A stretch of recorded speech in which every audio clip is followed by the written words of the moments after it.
Todos estos eventos que estoy a punto de relatarles ocurrieron en Paraguay entre los años 1862 y 1870. The war will soon resume.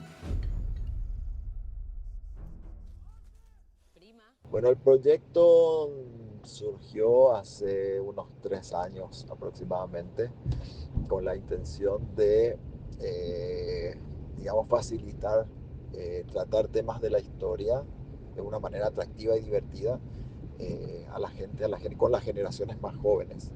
Y abordar cosas que ya parece que no se están ni siquiera abordando en las aulas, en los colegios y tal, sino que, bueno, eso, instalar un poquito la conversación y la charla sobre lo que tuvieron que pasar nuestros antepasados para que, bueno, nosotros lleguemos a tener hoy una patria que se llama Paraguay. A mí lo que más me movió para poder, si bien sí es un romance, porque no quise tomar partido, eh, porque me parece una discusión estéril, lo de lopista, antilopista, o poner en una tela de juicio, por decir así, si estuvo bien o estuvo mal algo de hace 170 años con una realidad de hace 170 años que no tiene mucho que ver con la realidad contemporánea. Sí, nos configuró como nación totalmente, pero qué pasaba por la cabeza de esa gente en ese momento es lo que más o menos desde la cultura, que es digamos, mi parte que me mueve,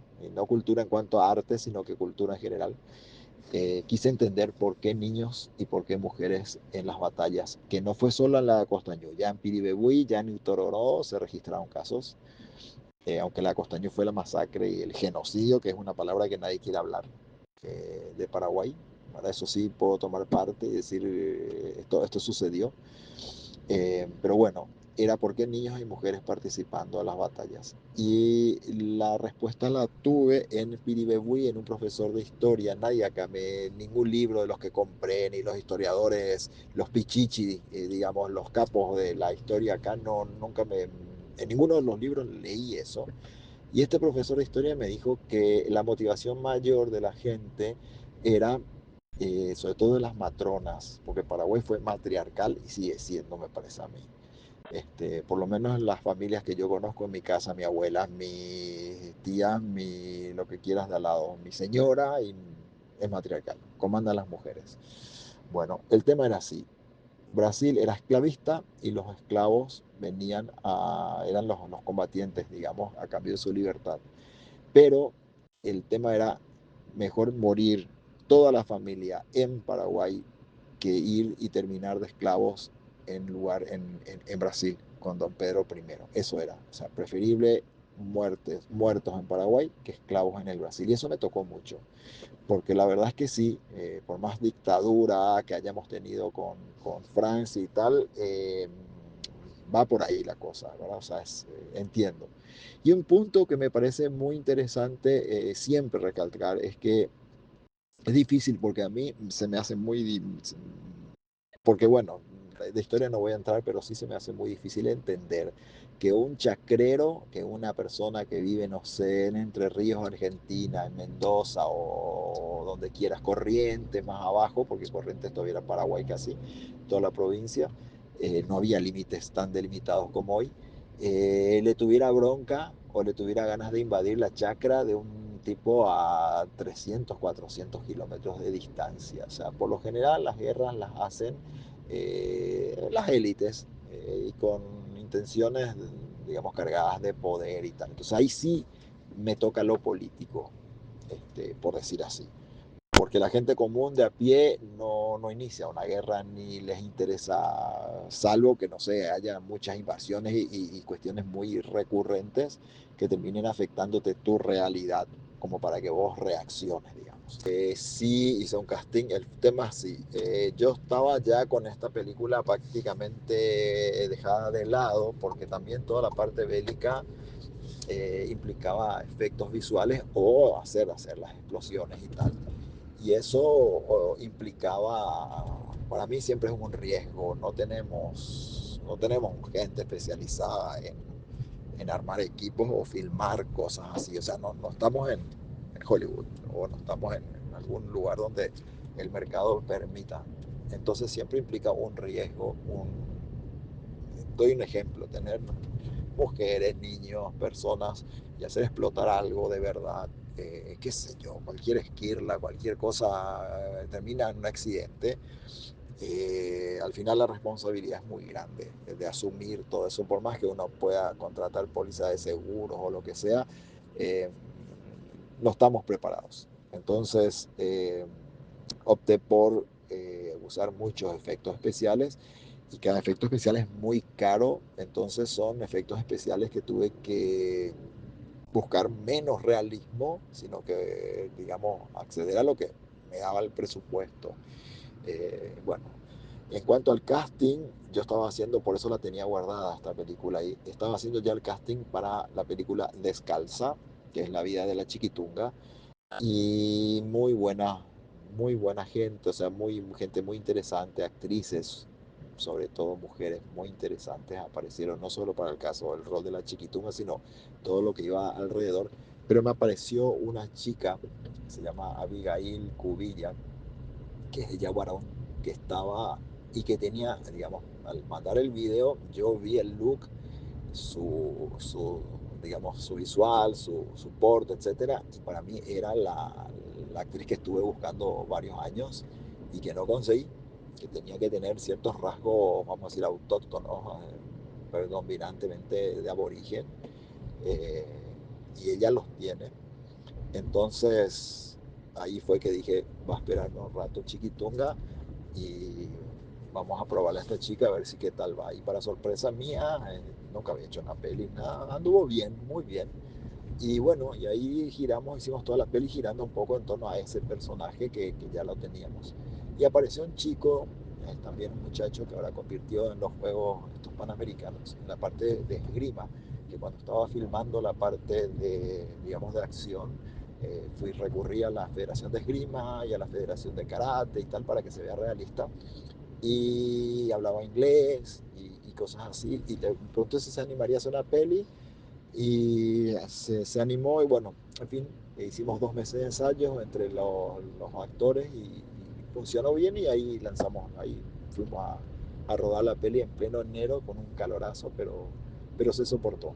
Al cine van muy poca gente, esa es la realidad, hoy en día, acá en Paraguay. Y la intención era, ya que esta era una película para venderla afuera, ya tenía el guión supervisado y todo por los compradores, y me entró ahí un bichito al ir penetrando un poco más en la historia, escribiendo, tal, dije, pero ¿cómo es posible que una historia así está quedando muy linda, no la saboreen, no la disfruten, no la vivan nuestros compatriotas, o sea, nosotros mismos? Y ahí fui cambiando mucho del inglés, tuve que ir poniendo al español, tiene un poquito de guaraní. Yo no me hago el canchero en guaraní porque no es un idioma que yo lo hable fluidamente. Lo entiendo bastante, pero componerlo no me sale bien. Entonces no me hago el loco.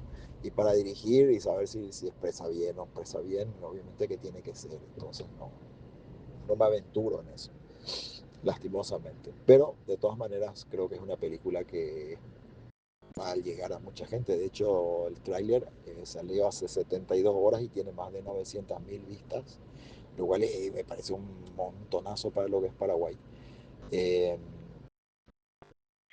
entonces, a uno le gusta ver en el cine y esto está preparado como para cine, pero estoy en conversaciones para que realmente salga por, digamos, por canal abierto y que sea estrenado en canal abierta la película y que la puedan ver todos los que tengan ganas de ver y de manera gratis. No quiero dejar gente que no vio porque no tiene de repente los recursos para el efecto, ¿verdad? O un grupo de familia de 5 o 6 personas ya suma un dinerito, ¿verdad? Entonces, eso es lo que, digamos, quiero que la vea el que quiere verlo. Básicamente, donde filmamos fue Pirayú, la mayoría, y Areguá. Alguna cosita cayó acá en Asunción, en la estación del ferrocarril, eh, por disponibilidad de vagones, digamos, pero tuvimos que intervenir totalmente en efectos visuales para borrar la estación, porque tenía que ser al aire libre como la estación para darle continuidad con la estación de Pirayú. Eh, pero el resto todo en Pirayú y Areguá, eso fue realmente. Sí, la verdad que tengo varias facetas. Fui atleta, trabajé, tengo emprendimientos disímiles unos con el otro a lo largo de mi vida.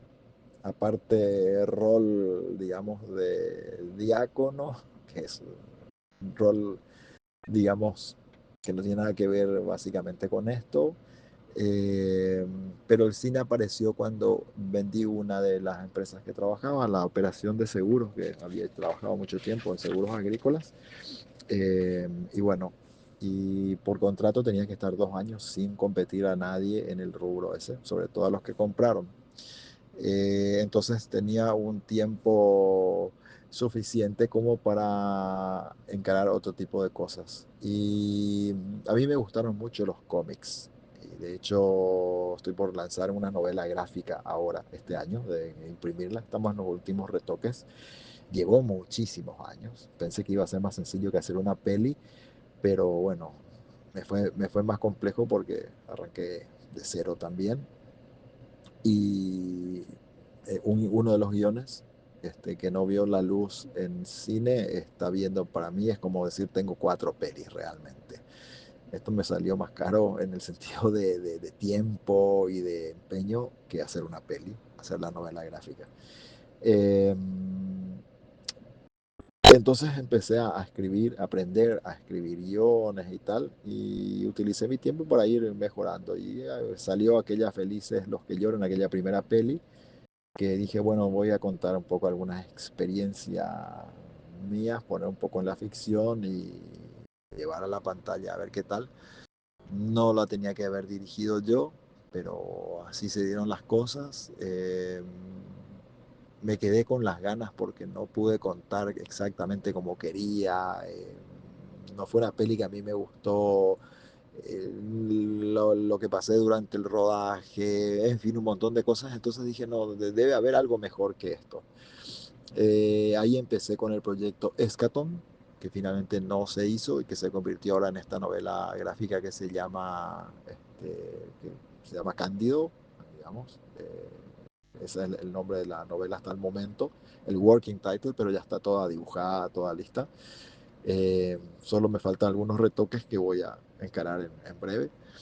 Y entonces me quedé con esa espina ahí y justo antes de la pandemia filmé, o sea, escribí primero Lima, me ayudó en el guión todavía alguien más, Jorge Samson, un poquito, y después ya empecé a volar solo, digamos, en tema de guiones y mejorar. Para mí el guión de Descalza es el guión más lindo que me salió.